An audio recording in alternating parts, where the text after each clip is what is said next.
東南アジアの島国フィリピン。今回は東南アジア最大のスラム街マニラのトンド地区後編の映像をお伝えする。最後にお知らせもありますので見てもらえると嬉しいです。さて今回は後編なので前編のあらすじを簡単に説明しておきます。マニラに到着し1日2日目は宿の周りを適当に歩き回って3日目からスラム探索を開始しました。東南アジア最大のスラムと言われているトンドというゴミ山から売れるものを拾ってきて生活する人々が住む地区まで中心部から3時間ぐらいかけて北上してきました。トンドで僕が見たエリアは大きく分けて4つ。前編では旧スモーキーマウンテンとその横の住宅街、また川を挟んで向かいの集合住宅街の映像でした。見た目はかなりスラムな感じだけど人々の温かさを感じたところでございます。とここまでが前編。さて今回の後半は現役のスモーキーマウンテン、そしてトンドで一番パンチの効いた分別所兼住宅街、最後にトンドの隣の地区にある線路スラムの映像です。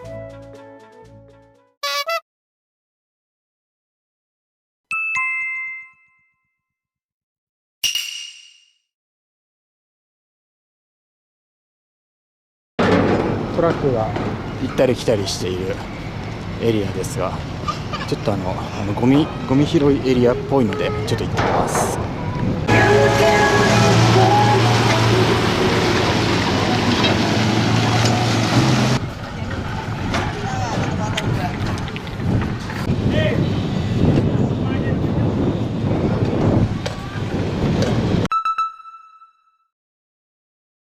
退却です。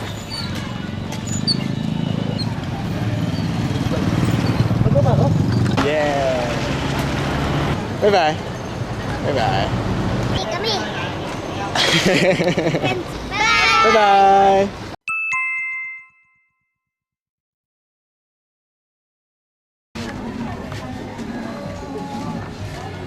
うわ。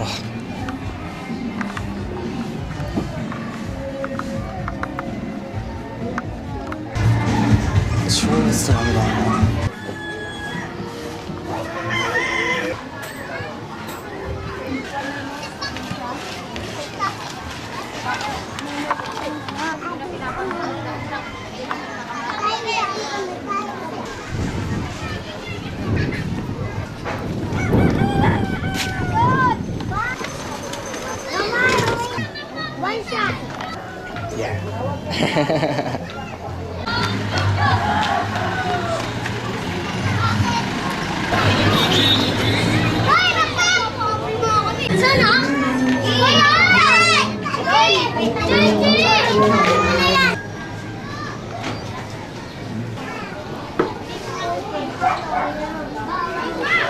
はい。ナイス。オッケー。ん？なんだ？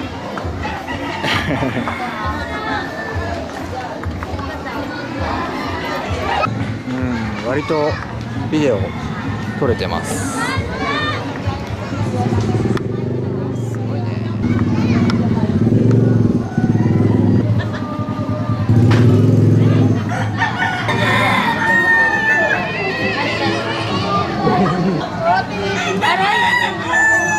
Hello. Hello. Hello. よし。Hello. Hello. Hello. How are you? Oh. What's your name? Kento. Kento. Kento. You? What's your name? Richard. Where do you live? Where do you live? Japan. Thank you. Be careful lang. Thank you. Hello.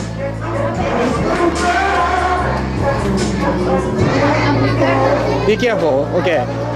Be careful. Oh, be careful ね。Okay.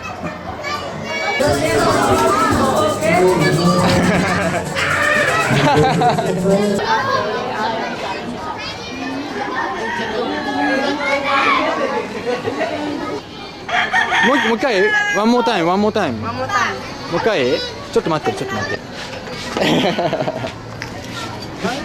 Thank you.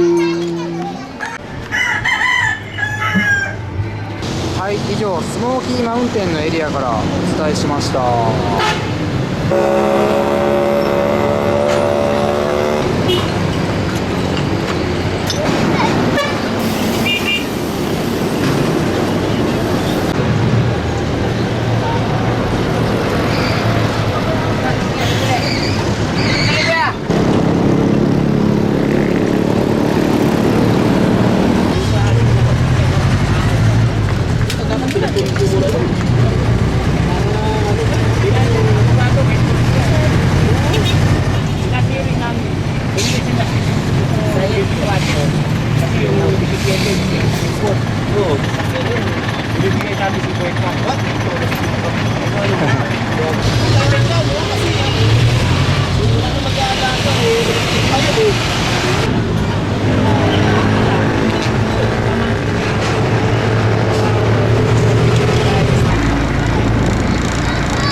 今日もスモーキーマウンテンの方に行ってみたいと思います。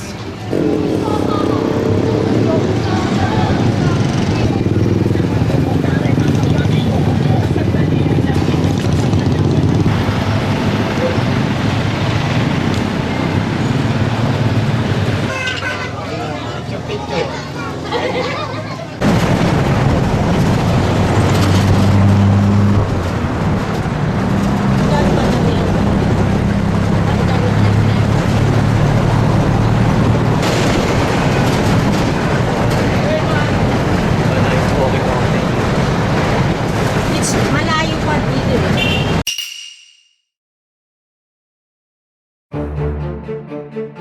昨日警備員に止められたところを宿に戻り調べたところ、やはり一本道の先にはゴミ山があることが分かりました。 Google マップを見ると右側に道がありましたので、そこから遠目でもいいから少しでもゴミ山が見れればと思い再チャレンジを試みました。はい、再びやってきました。この先ゴミ山です。さあ行ってみましょう。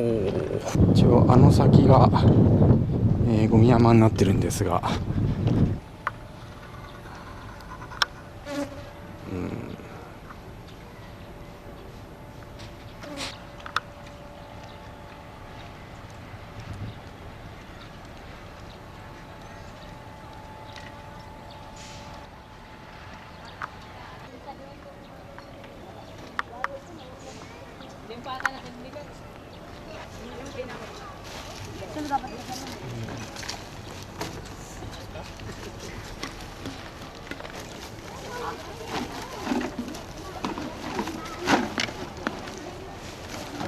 やばい、ドキドキしてきた。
帰りましょう。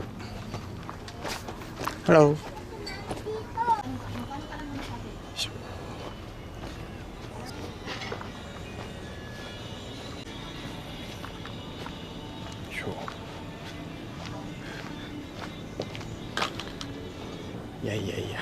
疲れた。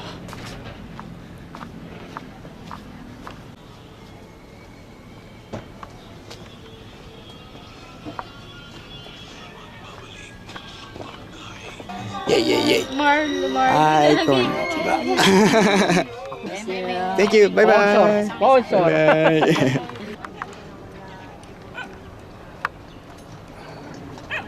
Meeting you. Thanks for visiting us. Yes. Thanks talking to you. My name is Sam. What's your name? ケント。Kento. Oh, nice to meeting you. この英語の話せるおばさんが言っていたポイントは、まず子供は学校に行っている。空き時間にゴミ拾いの仕事を手伝ってるだけ。エリア全体で言うと、お金持ちじゃないけど食べるものはあってみんな元気に暮らしているとのことでした。ちょっと安心しました。OK! Thank you! Bye bye! Have a good day!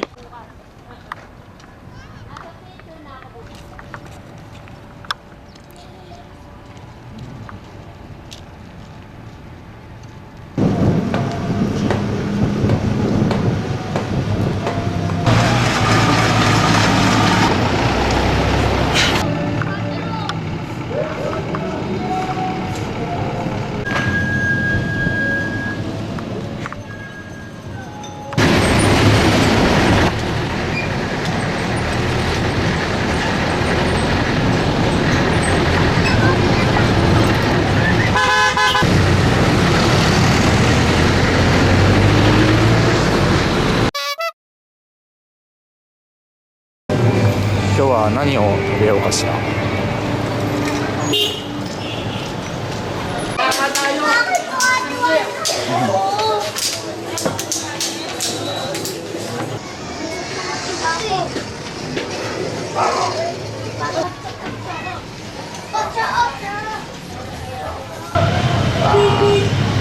朝ごはん。線路の上に人が住んでるっていうところがあるらしいの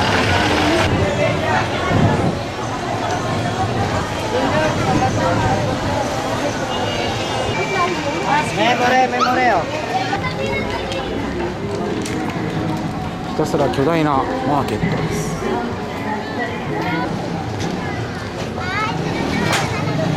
だいぶ街の真ん中から外れて生活感が出てきました。ちょっとタイっぽい感じもあります。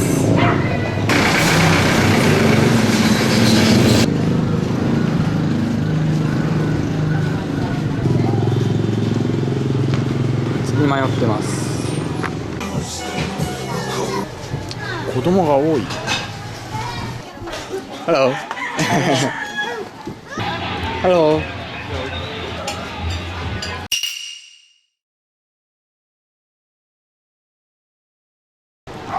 言うほど線路上に人が住んでいるわけでもなさそうです。割と普通、一応スラム街と言われているところですが、そんなにスラムはしてないですよ。この線路は使えるんでしょうかね。Hello.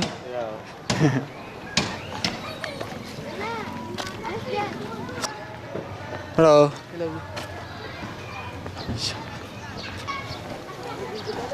おお。まあ言ってもスラムっちゃスラムなのかな。あの辺とか見ると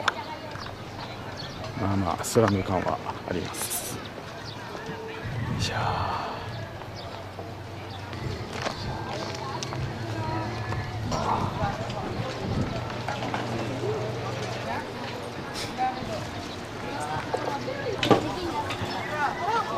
すげえエリアだな、ここも。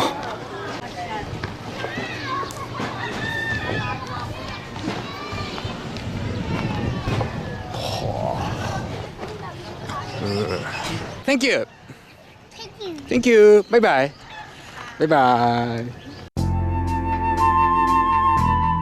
さて、ここでスラムの個人的な感想。スモーキーマウンテンはテレビのドキュメンタリーでいうような悲壮感は全くありませんでした。確かに貧困層であり、環境はゴリゴリのスラム街ですが、大人もみんなフレンドリーだし、飛び跳ねてる子供を見る限り、テレビが伝えるようなこの世の地獄ですみたいな感じはなかったです。ゴミのリサイクルに従事する人たちが一生懸命働く姿は本当に美しく、かわいそうな人たちと勝手にレッテルを貼る世界のメディアはいかがなものかなと思いました。ただ言ってもスラム街、夜の治安は良くないかもしれません。僕は昼に歩き回りましたが、運が良かっただけかもしれないので、行かれる方は本当に注意してください。それでは最後に2021年の最新版の Google Earth と Google Street View を見ながら、このトンドというエリアが、どういう風に変わったのかなっていうのを、見ていきたいと思います。一応2021年の Google Earth なんですけれども、その撮影されたのがいつかっていうのが、表記がないので、現在進行形では多少変わっているかもしれないですが、 Google Earth の情報をもとに、2014年とどう変わったのかを見ていきたいと思います。まずここが僕が初日に行った旧スモーキーマウンテンですね。このスモーキーマウンテン自体はそのゴミがこう土に覆われているような状態で、Google Earth 上では変わっていないです。マウンテンの上にもこのように細々と住宅があるような状態になってます。で、スモーキーマウンテンの後に行ったその横の住宅街ですね。ここはあまりスラムっていう感じはなかったんですけれども、家と家の間には、ゴミが敷き詰められたりとか、そういうのがあったりとかして、若干のスラム感はあったんですけれども、比較的小綺麗なエリアだったかなというふうに思ってます。このストリートビューを見る限りはそんなに、大きな変わりはないかなっていうふうに思います。はい。で、続いてこの旧スモーキーマウンテンから川を挟んでこっち側の住宅街ですね。この集合住宅がこう密集しているエリアだったんですけれども、こう上から見る限りは大きな違いはありません。で、この川のところ、ちょうどこれですね。この、僕のこの橋の上からこういう風に見て、川の上に家がバーって立ってるエリアだったんですけれども、その家も今も残っているようです。で、ストリートビューを見る限りでも特段変わりはないかなっていう。そうですね、ここも結構みんな人が優しくて、ビデオカメラを持ってると話しかけてくれて、写真1枚撮ってみたいな感じで言ってくれるような結構温かい人々が多いエリアでした。では、続いて新スモーキーマウンテンの方に行きたいと思います。2014年の段階では一応現役で残ってはいたんですけれども、こうやって上から見るとかなり綺麗になっているので、ここもなくなったのかなっていうような感じで思います。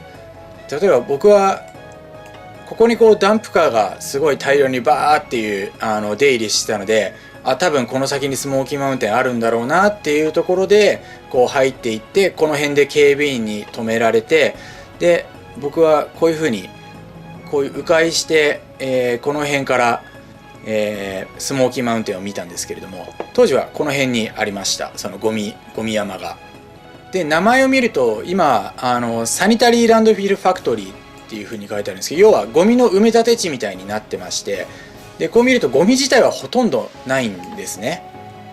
なのでもう撤去されて埋め立て地になったのかなっていう風なのも思うんですけれども、こういう風に寄ってみるとまだここにこうダンプカーが出入りしてて、ここにゴミ溜めがあるのでまだ少し残ってるっていうようなこともこの Google Earth からは見てわかります。これが2014年の時にあった、スモーキーマウンテンの現在の Google Earth から見た映像になります。で、次にここが当時一番僕が入った時にヒヤッとしたというか、かなりパンチの効いたスラム街に見えたエリアなんですけれども、上から見る限りでは当時の建物は残っていて、こうストリートビューで見てみても特には変わってないのかなっていう印象になってます。そうですね、ちょうどこんな感じでしたね。特に変わってないかな。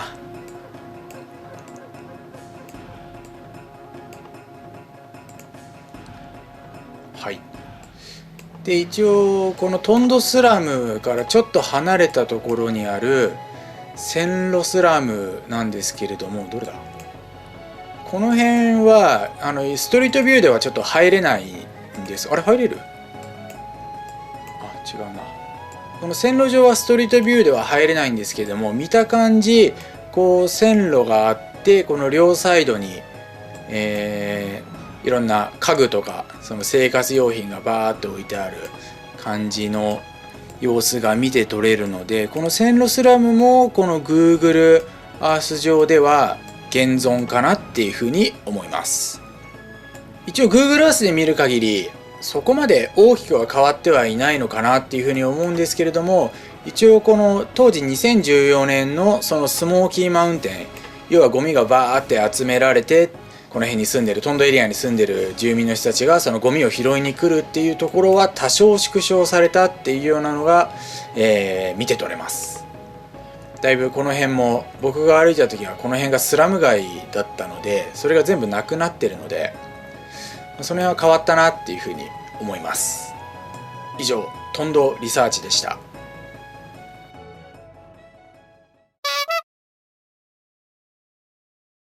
セブ島に行きます。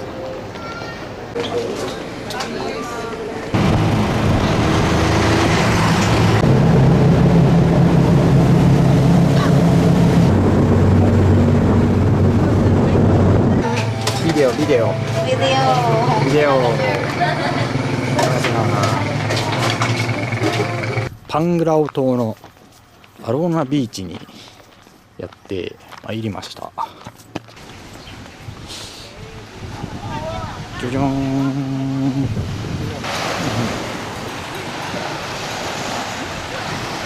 いや久々の海、超リゾート。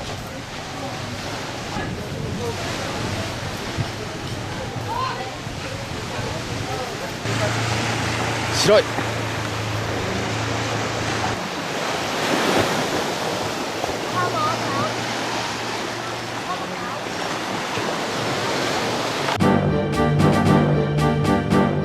さて、僕が皆さんにお伝えできる世界はひとまずこれでおしまい。世界一周なんて偉そうなこと言ってますが、一握りの資金と踏み出す勇気があれば誰にでもできること。この経験は僕にとって生涯の財産となりました。僕みたいな勢いだけで生きてきた平凡な一般人が世界一周できたんだから、こんなもん誰だってできます。日本はそれが実現できる環境にある世界に数少ない国です。僕は世界一周するにあたってサラリーマンを4年弱やって400万の資金を貯めました。平凡な一般人がこの期間でこの金額を貯めれる国は世界に一体いくつあるでしょうか。また日本のパスポートを持っているというだけでこれだけいろんな国に行けるんだから、私たちは本当にラッキーです。そしてそんな日本という国を作り上げた僕らの父ちゃん母ちゃんじいちゃんばあちゃんたち、先人への感謝の気持ちだけは忘れてはいけません。